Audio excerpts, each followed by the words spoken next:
In the early morning hours of Valentine's Day 2019, a woman named Olivia Jones walked the aisles of a local supermarket known as HEB Plus in preparation for dinner with her husband Chris. As she gathered the ingredients, she observed a bouquet of pink and red roses, colors that symbolize tenderness and passion. As Olivia exited the store with the roses in her cart, she was unaware that in less than 40 minutes, she would be dead. A horrible consequence of so-called toxic love. The police would find her on her bedroom floor in a quiet neighborhood in Beaumont, Texas. 11 minutes earlier, her loving husband Chris dialed 911. Beaumont 911, what is the address of your emergency? Olivia! Please, hurry. Customer take the gun. Tell me what's going on. I'm at home, my wife been shot in the head. Please. Somebody shot in the head. My wife, please. Tell me, okay. Where is she shot? In the head. Okay, where in the head? Take it and it went off. Okay. I want you to try to control the bleeding. As soon as the call disconnected, officers headed on their way to the Beaumont, Texas home of Chris and Olivia, located at 5575 Pine Bur Boulevard. At 8:55 a.m., they arrived. Officer Otis Butler was met by a familiar face, 40-year-old Christopher Ray Jones, who was visibly distressed. Officer Butler was close friends with Chris and his wife Olivia. His body cam was rolling while Chris urged the officers to hurry into the house. She in my bedroom. Where's the gun? In the bedroom, broken down on the dresser. Come this way. Okay. Please, come this way. This way. Okay. Please. Olivia! As alluded to earlier, the officers made their way to the bedroom and found Olivia lying on the floor. Baby! Sir. Okay.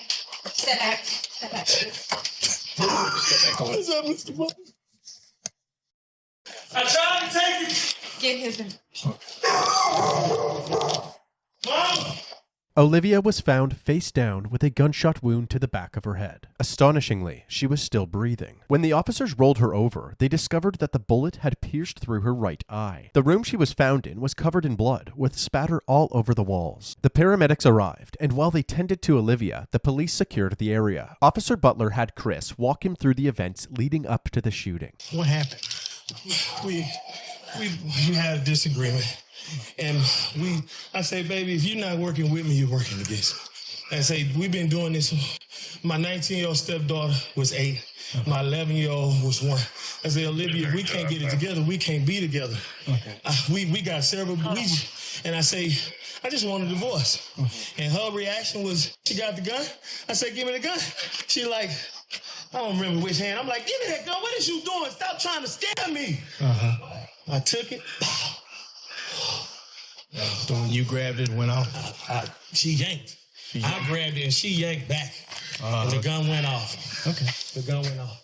Chris's story immediately set off red flags. How could such a large man be overpowered by his significantly smaller wife? Chris dropped to his knees in anguish, but there were no tears as he asked Officer Butler if he could go check on Olivia. Mr. Butler, I got help. No. You don't need to go in there, okay? Is she alive? Yeah, she is. She is. We got him. Is she alive, Mr. Butler? When we went in there, Please don't tell me she's alive if she's not. Yeah, when I saw her, she was. She was talking? She wasn't talking. Is she breathing? It looked like she was breathing, yeah. Ooh, good. Like, don't go in there, sir. Please. Sir, I need you to stay right here with me, okay? And calm down. Calm down. Upon learning that Olivia was still breathing, Chris's reaction seemed strangely devoid of relief or happiness. Another red flag for Officer Butler. Back inside the home, Olivia's wounds proved to be fatal, and just after 9 a.m., she was pronounced dead. Officers searched the rest of the home and noticed that in addition to the surveillance cameras installed on the exterior of the house, there were 2 more cameras mounted in the living room, monitoring the interior of the house as well. They also discovered the gun that Olivia was shot with, a 9mm pistol covered in blood. However, they found it strange that the gun was in a different room from where the shooting took place. If Olivia was holding the gun when it went off, how did it end up in a different room? The only logical answer was that Chris must have moved it. Following this discovery, the officers decided that the best course of action was to detain Chris until they had a better understanding of what really happened. As Chris was getting handcuffed, his 19-year-old daughter, Ariel, arrived at the house. She had already been contacted by Chris, who told her what had happened. She was clearly devastated.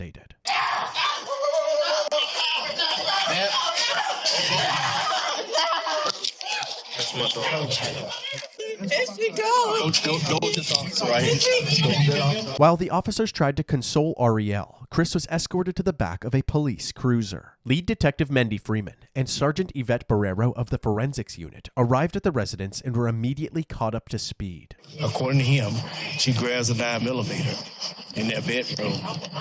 She did that. He claims he reached for the gun to try to get it from her. And when he reached for it and they struggle over it, boom. At that moment, Olivia's sister Angela arrived at the scene, and Ariel once again broke out into hysterics. All of the evidence was collected and sent to the crime lab. Chris was brought down to the station where they took photos of his hands still covered in blood. They're waiting for the lead detectives. They're going to be the ones that actually interview you. So When the detectives finally arrived at the station, they started Chris's interview by asking him what caused the argument. He said that he felt as if Olivia wasn't pulling her weight in the relationship. I am very particular.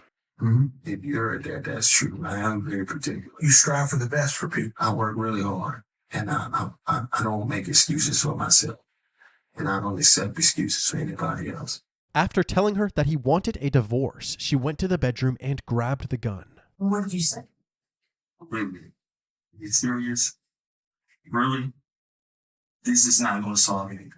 Okay. You know, this is not, you do not want to do that. Put that freaking gun down before you make a mistake and hurt yourself. She was crying. She was crying. Chris handed over his cell phone, which had access to the home security camera footage. Say you want to access just that camera. You touch that. And that's just that camera. Okay. Go, you follow what I'm saying? So far, let's go back to devices Yes, sir. and Everything is labeled. carport, backyard, front door, back door, laundry room, inside garage, living room, kitchen. The police examined this footage, hoping to corroborate Chris's story. At 8:41 a.m., Olivia can be seen going about her morning routine in the kitchen. Then, all of a sudden, the footage cuts out. 3 minutes later, at 8:44 a.m., the video is back up, and Chris is captured frantically pacing around the house while on the phone with 911. 11 minutes later, at 8:55 a.m., the responding officers can be seen entering the residence. That means that Olivia must have been shot during this 3-minute gap in the footage. In the interrogation room, Chris was asked why this footage was missing. He claimed that he had no idea. We're still trying to pull up these videos here, okay? Why would there be no recordings on it? I don't know. It should be. Everybody that went in that house should be on it. But like I said, the internet, you can go through days and it's going to get pretty much done. We shouldn't have bought that. You just keep, like, you can pick whatever day you want and it's never going to be consistent. That's why I said it was a waste of money. Well, I'm wanting desperately to find some video on here that corroborates what you're telling us, but almost all the videos start right after this event happened. Chris had a bunch of excuses, from internet problems to not charging the camera properly. But at this point, the detectives were taking anything Chris said with a grain of salt. It seemed more likely that Chris, the only one with access to the footage, had tampered with it. Since they did not have the video, they had Chris reenact the moment that he tried to disarm Olivia. Now go ahead and do my initial. She pulls it. Give me the. Okay. And I go. I'm sorry. You're good. No, you're good. I don't want the chair. I'm sorry. You're fine. I like the chair, man. I'm reliving it. You are. I'm reliving it. So she should be shot in the back of her right head. Did you feel me twist your? Did you feel me twist? Back here. Did you feel me twist your? We're still not I looking. twisted. With each question asked, it seems as if Chris was improvising the answer, actively trying to make the puzzle pieces fit together rather than telling the truth. The detectives ended their initial interview feeling more suspicious of Chris than ever. They then moved on to other members of the family, starting with Olivia's sister, Angela. Olivia Jones is your sister, right? We've been talking a lot lately. We talk every day. I drop her baby to her at the tax office. She's always been timid about everything. But she was the type that whatever went on in their home, she would keep it there. Yeah. She's kind of a private private person. Yeah. She loved her baby so much. that she felt like she had to live for them. You know, she would never. Angela went on to reveal the extent of Chris's control over Olivia. She can't talk on the phone after a certain time. He controlled the finances. He never wanted to be in the presence of her family reunions, anything. He never came. But she would have to step off, and when he would call, and all you could hear was him screaming and yelling on the phone. His character is agitation. Like, his character is to be aggressive. I just don't get it. Because all she wanted, my sister was a married type. All she wanted was to be loved. Yeah. She loved love. Like, she loved her babies. She wanted to live for her babies. To make matters worse, Chris's ex-wife Letitia, who he initially met back in 1999, corroborated his pattern of controlling and aggressive behavior. I met Chris Jones in 1999. It was just like a constant fight. Like, he strangled me, choked me out, drug me through the house. My skin was missing off my back. One time he bit my hand. He had this bite marks in my hand. This was what it was. If the house not clean, he's told me that he would kill me if I was to ever leave him. Told me how he would do it. The reason I never said anything or went for help was because I was extremely in fear of my life. Because I knew and I felt in my heart that he would kill me. And most damning of all were the allegations made by Olivia's daughter Arielle during her interview. She explained what it was like living at the house with her mom and Chris. One time they were arguing and I heard her say she couldn't breathe. I would see bruises on her. It broke her down to the point where she believed what he said. Mm-hmm. You won't be nothing without me, stuff like that. Right. Everybody knows my mom. Everybody knows my mom. Everybody knows that we were her world. With each person interviewed, the allegations against Chris were stacking higher and higher. They doubled back with him, urging him to tell the truth about what actually happened to the missing footage. To be honest, I videos. I look guilty. I'm not deleting those videos. I look guilty. Not if you say right now, what you just said a little while ago, I freaked out, I panicked, I did some stuff I shouldn't have done. Is that one of them? Yes. How many did you delete? I don't know. Okay. I'm just afraid of being blamed for something I did do something that looks really bad on me. While the confession was a much-needed win for the detectives, there was still no trace of those crucial 3 minutes of footage. However, the detectives did their due diligence. They spent the days combing through all available footage from the house to see for themselves what daily life was like for the Jones family. In these recordings, the true nature of Chris and Olivia's relationship was on full display. Then you're gonna be looking stupid. Look on the floor. Look on the floor. Look on the floor, White. Look on the floor. Look on the floor. Look on the floor. Look on that. Why is that like that? You're not paying attention. Look at you wasn't worried about the son of a bitch a minute ago. That's your mother. Don't look at me like that, bitch. I'm not playing with you. Lazy. You want to do some shit, not enough? Give it here. You got all the goddamn answers. You don't do a goddamn thing around this. Right.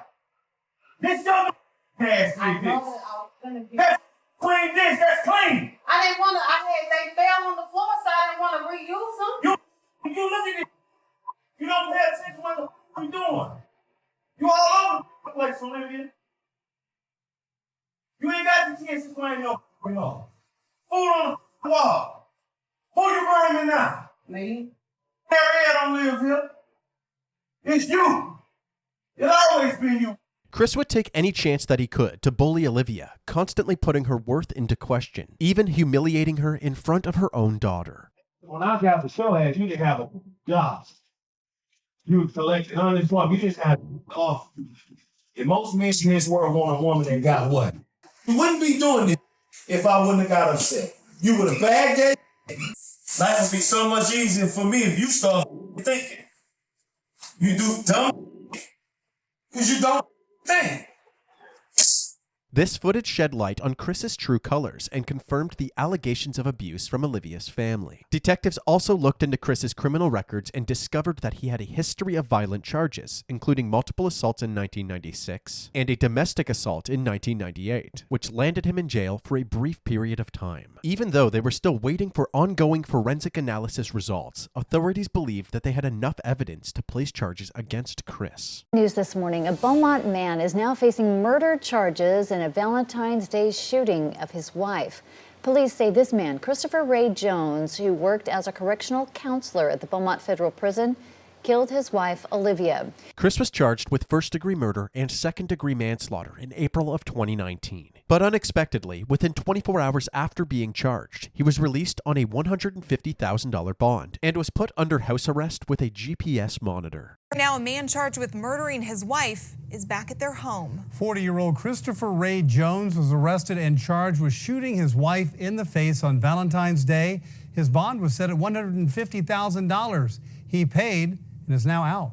Many taking to social media to voice their concerns, stating things like, "Can't believe he's out on a $150,000 bond. That's crazy. What's wrong with our system?" And, "Can't believe they would make his bond so low that he got out. He should not be walking the streets." While out on bail, Christopher was allowed to continue operating the Jones family business, a food truck called One Plate at a Time. The judge allowed Chris to work while out on bail since the food truck is directly beside his home. However, this decision was controversial amongst Olivia's family and the community. They knew Chris was the only person with Olivia at the time of her death, and they all seemed to believe that he had killed her. This food truck on Concord Road in Beaumont is a hot topic on social media.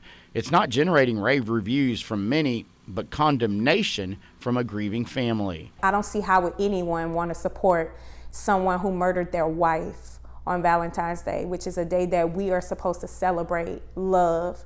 And the day that she was going to celebrate that with him, he decides to take her life. Chris's image was tainted even further when the results from the crime lab came in. The bloodstain patterns at the crime scene indicated that the gunshot wound could not have happened in the way that Chris described it. Additionally, investigators found no gunshot residue on Olivia's hands, indicating that there was no way she was holding the gun when it went off. There was, however, gunshot residue on Chris's hands and clothing. Despite all of the evidence pointing towards Chris, he pled not guilty to his charges. But before his trial would take place, Olivia's family held a gathering to honor her memory. This Valentine's Day, Praying for you. purple and red balloons filled Rogers Park. Purple means domestic violence, and red was one of her favorite colors. 1 year ago today, Joshua Simmons lost his sister. Valentine's Day was one of her favorite holidays. I would give almost anything to have her back right now. What's this year been like for you and your family? If you can wrap it up in one word, it would be frustrating. Frustrated with the fact that Jones isn't behind bars. Now the family wants to raise awareness for domestic violence, but more than anything, they want justice for Olivia. We want him to spend the rest of his life in prison, while my sister spent the rest of her life in the grave.